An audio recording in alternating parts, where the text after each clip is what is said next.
Crazy high life in town. Wait a minute, I will tell them. Small time. I will tell them. All my ladies, all my ladies. Yes. Good morning and welcome to the ATN show. Welcome, ladies and gentlemen. My name is Mike DeRay, your host for this morning's show. This is the ATN show here at Tag Radio. We're a community radio station. I was expecting a co-host, but they're not here. They're not here, unfortunately, but I'll have more updates for you in that regard. But yeah, once again, welcome. Happy weekend. We are now way past the halfway point of the year, and summer is in full swing. But if you look outside your windows right now in the UK, well, at least down southeast part, the southern eastern part of the UK, you may not be able to tell. But yes, I'm here, your host, Mike DeRay, once again, just here to welcome you. And this is the ATN show. So what are we talking about today? As it is June. Oh, before I start, I also want to remind everyone listening to tap into our social media platforms. That is Facebook, X, or formerly known as Twitter. We're also on Spotify and Instagram, and most especially YouTube. So if you're listening on the online radio app, you can go to our YouTube channel, and that way you get to see the faces, you get to put a name to the faces of the hosts of the various programs. So please check out our YouTube channel. And yeah, so that way if you see us about locally in your neighborhood, you can always say hi. And if there's anything you want to talk about or share with us, please interact. Hit us up in the comments section. You can also WhatsApp in on hold on one moment. You could also WhatsApp in, you could also WhatsApp in on this on these two numbers here, which is 07920 026 406, and also on 07920 026 407. Yes. Now, what are we talking about today? Well, a lot has happened. A lot has happened in the past week. There has been progress internationally on things that are happening in the Middle East. What we hope is progress, and our prayers always continually go out to the families of those affected by war anywhere in the world. And also we've had a bit of controversy closer to home. So I guess the first thing I want to talk about right now is the Conservative Party. As I mentioned a few weeks ago, guys, welcome back. I know it's been a few weeks. Took some time off, went on holiday. I'm back. And in that time, my goodness, have the Conservative Party had a hard time, to be fair. Or putting it in a nice way, they've had a hard time. Recently, certain members of the Conservative Party are under investigation for what could be either gambling or a fraud, potentially a potential fraud or gambling violation. So information was released that members of the Conservative Party bet or possibly could have placed, allegedly, all of this is allegedly, but I'm just letting you, the people, know what's going on in our national politics, in case you missed it. Allegedly, a member of the Conservative Party had placed bets and placed bets on the date of the election. Now, some people may say, hey, there's nothing wrong with it, Some people place bets on whether it's going to rain. Some people are even placing bets on whether England will win the Euro Cup, the Europa Cup. People place bets all the time, right? There's no harm. So the issue now is, allegedly or potentially, the person that is accused or who is being investigated could have, I need to be very careful with my words, could have been in violation by placing a bet knowing when the election date was going to be. So in that regards, it's not betting, is it? If that is the case, it's not considered betting, it's considered fraud. It's not even considered gambling. I think at that point it's considered fraud. I could be wrong. My my knowledge on legalities is very limited and very immature. So I'm just going off the cuff here. If you guys have any more information or anything that you want to clarify or some information, let us know in the chat box below. So yeah, allegedly this person potentially could have placed a bet on the date or on when the election date would be and potentially made money off it. Now, some people are saying, what's the big deal? It's not like the person placed a bet and won a huge sum of money, where others are arguing the case of morality. You know, how could you in good faith place that sort of a bet knowing fully well? That's okay to use the football example, because England are currently in a tournament.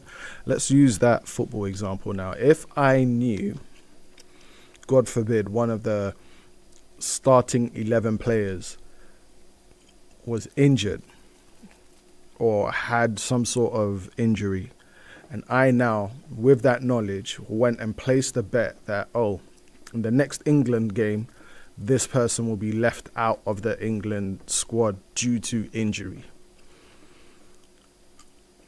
That is a fraudulent bet, you know, because I have inside information, and I believe there are laws regarding that sort of behavior, you know.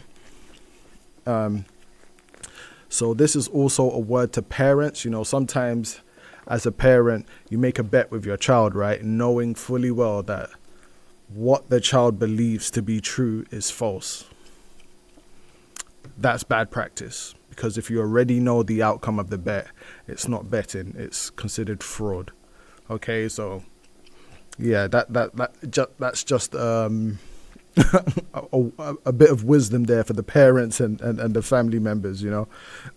Be careful how you use the word bet or you place your bets, especially if you have insider information regarding that bet. That is illegal. I'm sure whoever was the alleged probably didn't think anything of it. It may have just been a harmless bet with a colleague. It may or may not have. I do not know the details, and I'm not speaking too deeply on it. But here we are. And prior to an election, you know, where 2 weeks, just over or just under 2 weeks away from voting day, and look at the sort of scandal that's happening. Various figures in the political arena have made comments on it, including Keir Starmer, who I believe, this is a very vague paraphrasing of his quotes, that if he found out a member of his party rather placed a bet like that, they would be out and their feet wouldn't touch the floor. I believe that is that is what he said. I believe I'm quoting him well.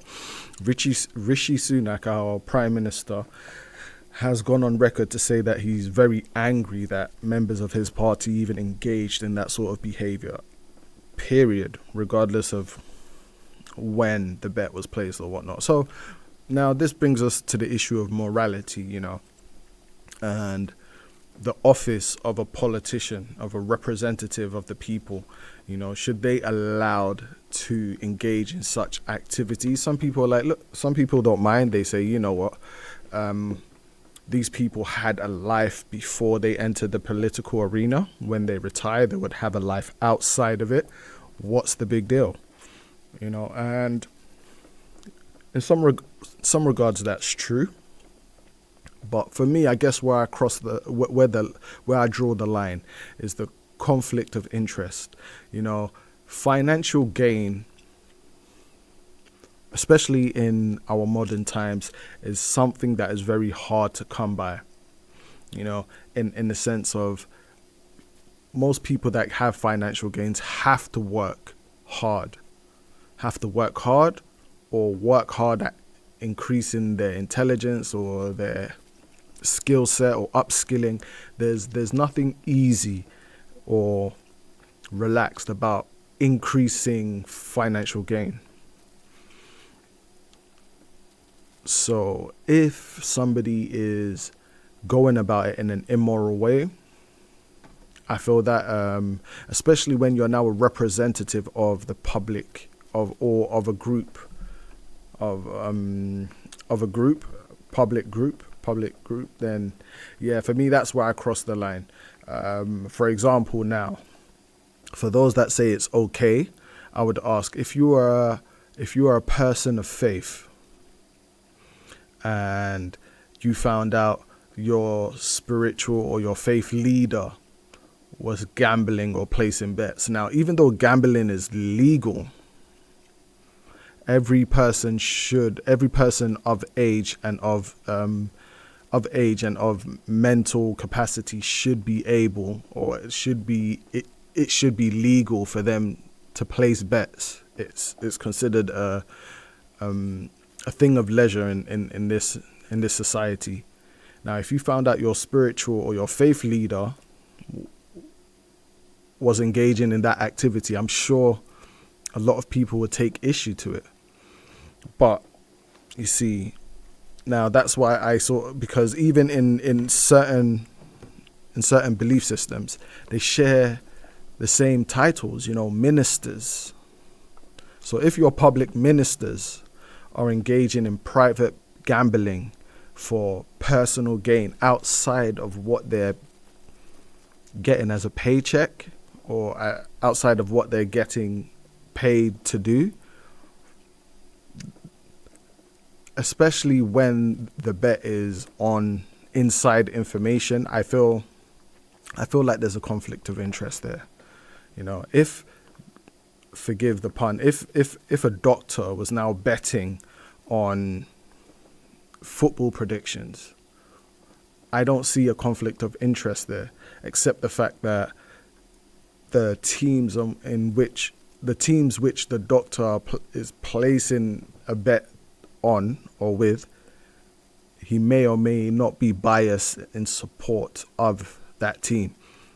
He doesn't have any influence in the football sector. He doesn't have that much of an influence or an impactful influence in the team winning or in the teams winning their matches, because he doesn't play, he doesn't coach. At best, he may be a physician in the team. In that regards, let's say he's a doctor and he's a physician for the team that he's betting on. It still doesn't come across as a conflict of interest for me, because there's that separation between work and personal life and private life.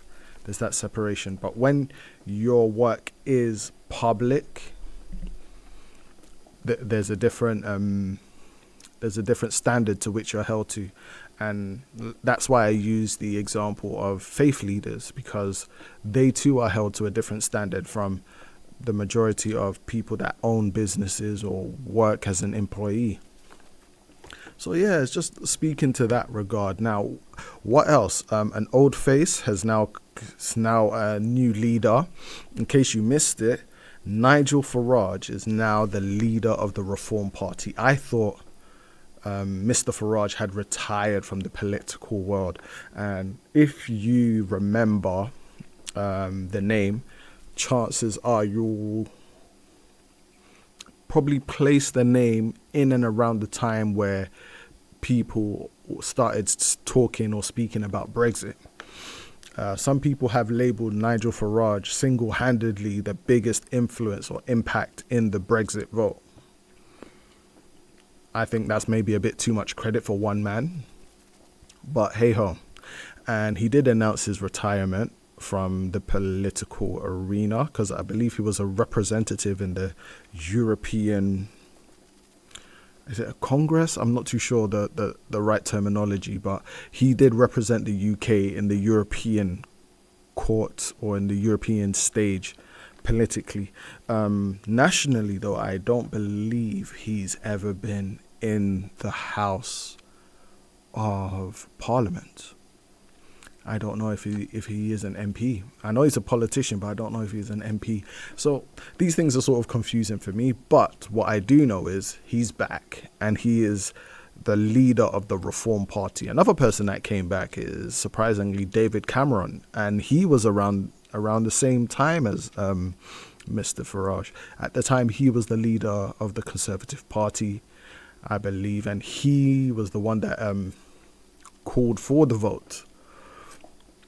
I think believing that the UK would vote stay, and what had happened was Britain voted leave, and where he did his values personally didn't align with that result, he stepped down from his leadership position, which I thought at the time was honourable. You know, don't stand for something you don't represent something you don't stand for, or don't stand for something that doesn't represent you. Either or. I thought it was an honourable decision at that time. But yeah, now he's back. They're both back, and things seem quite interesting for the Conservative Party. Labour are trugging along with their campaign, and on voting day, we all will look forward to the results. Now, moving from politics, recently there was a fashion week in Paris, and a number of celebrities and faces were there. Some of the faces that I want to highlight that I saw some clips of was Adekunle Gold, a very amazing, talented singer, songwriter, and Burna Boy, of course, was there. I believe one of the outfits I saw him sporting was like a Louis Vuitton piece. I don't know if he paid for it or what, but it looked good. And then my guy Rema, he was there, and I've seen a few interviews of him there at the Paris Fashion Week, and yeah, it was just great to see, you know, free giants in the Nigerian music industry representing somewhat the country in the European stage, but not just for music, but fashion as well. So music and fashion tend to go together quite well. So it's great to see music ambassadors representing Nigerians well, even in the realm of fashion, you know. So yeah, just wanted to highlight that. Now, oh yes, before I forget, speaking of Rema has recently dropped a new song. It's called Benin Boys. Check it out. I could have the name wrong, or I could have spelled it wrong in my mind and my pronunciation. As you can tell, I mean, obviously my great-grandparents and my grandparents are from Nigeria, but believe it or not, I was born and raised in the UK. So don't let the hair in the skin fool you. And if that doesn't fool you, I'm sure my accent and pronunciations give it away. But yeah, Benin Boys by Rema has just dropped, featuring, I've forgotten the name of the person on the feature. But it's an excellent song. I don't have it here for you today. It dropped literally about 24, maybe 36 hours ago. That song dropped, so it's still fresh off the press. But just know you heard it here first. That one is going to be a banger that is played throughout the summer. Beanie Boys stand up. And also, recently, I saw some things on the media about police clashing with protesters in Kenya. I want to take this moment to just show some love to the Kenyan community and the people of Kenya that are protesting. I'm still trying to find out more information in that regard. So if you know anything about the protests or what is happening in Kenya, right now, please, if you could send us a message. I'm seeing things like on Al Jazeera that says like 200 people are injured and over 100 people arrested in protests. It seems like the protest has something to do with taxation. Maybe there's been a change in policy or law, but this is still quite new and fresh news to me. So bear with us as we do our research. But please, if you know anything about what's going on in Kenya, message into us rather. Send us a DM, send us a comment, and we'll look into what is going on, and also provide more information to the community and to the listeners as the situation develops. But once again, our hearts and our prayers and our thoughts goes to the people injured and hurt in the protests in Kenya. Yes, I just wanted to speak on that.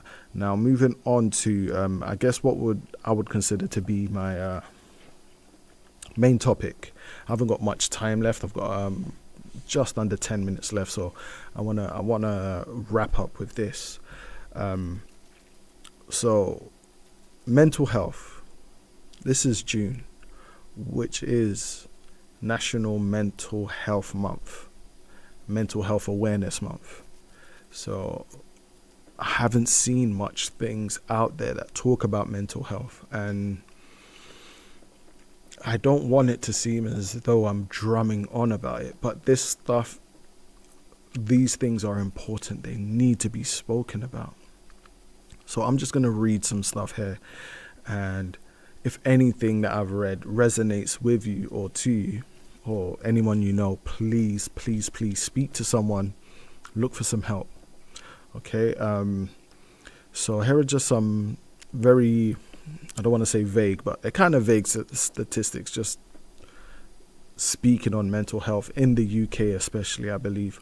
It's estimated that 3.5 million people were in contact with mental health services at some point between the years of 2022 and 2023.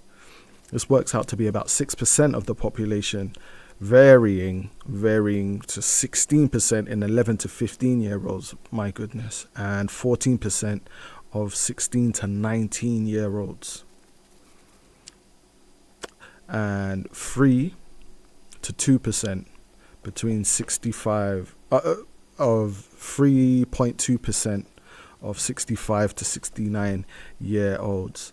Now, I'm not a statistician, if that's the right terminology, but what I'm seeing here, 16% 11 to 15 year olds, then 14% of 16 to 19 year olds, and then all the way. So now I'm just thinking about it, right?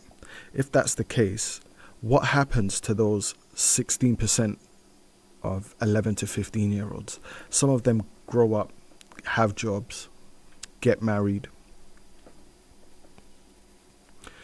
God forbid, lose their jobs, take out a mortgage, take out a loan, go through bereavement. A lot of things happen in life between the ages of 16 and 65. But one thing I do notice is that the number drops significantly at 65. And I don't want to believe the worst case scenarios, that the people that made up that part of the population in that generation probably didn't make it. But this is why it's so important for people to talk. These are just the people that were in contact with services. So this could have been maybe through way of investigation, or something happened, an incident happened that now incited an investigation that now led to this. It's not like people are coming out to speak about their mental health, which is very important, because some mental health is something that isn't seen physically. You can't see mental health. Very rarely can you see mental health on a person, you know? The next stat I want to speak about is 1 in 8 men report experiencing symptoms of mental health problems compared to 1 in 5 women. 35.2% of men think they have had a diagnosable mental health condition at some point in their life. Whoa. So 1 in 5 women seems to be a lot higher to me than 1 in 8 men, which means women talk more about these things. And this could be my bias, but I believe women, from my experience, women tend to have a better understanding of their mental health, a better way of handling and communicating their mental health. Whereas the men that I know, majority of times we don't speak about it, or if we do, it may be a joke, or it may be in tragedy that something happened to someone and it was mental health. And that's pretty much it. We don't really know how to, at least from the community that I've seen, we don't really know how to discuss or talk about mental health. But over a third of men believe that at some point in their life they have had a diagnosable mental health issue or condition. So that means men know that at some point in their lives they've gone through something that needed medical attention to deal with a mental health issue. But only 1 in 8 men report experiencing this. So a third, 1 in 3 men acknowledge that they've gone through it, but only 1 in 8 men report it when it's happening or if it's happened. I feel like that needs to change. A fifth of men, 19.5%, have been diagnosed with a mental health condition confirmed by professionals. Wow. I'm not saying, I don't know whether that number should be higher or lower, but thank God there are some people at least taking action in regards to their mental health, and I encourage more of us to do. In 2001, there were 5,583 suicides registered in England and Wales. Around 3/4, that's 75% of the suicides, were males. Suicide is the largest cause of death of men. Suicide is the largest cause of death for men under 50. Higher rates of suicide are also found in minority communities, including war veterans and those with low incomes. Wow. And this is a statistic that comes from 2001. This is right in the fire of the coronavirus. But one thing I want to, there are two things that from that last statistic. Around 3/4 of suicides registered in England and Wales were males.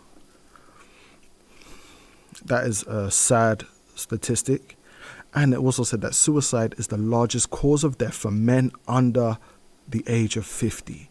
So that includes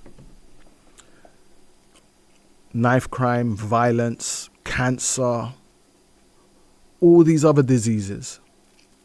Suicide takes the life of men in our community much more than cancer does.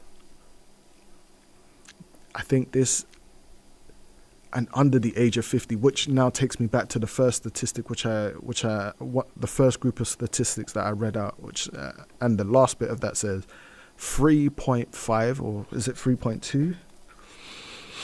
3.2% of 65 to 69-year-olds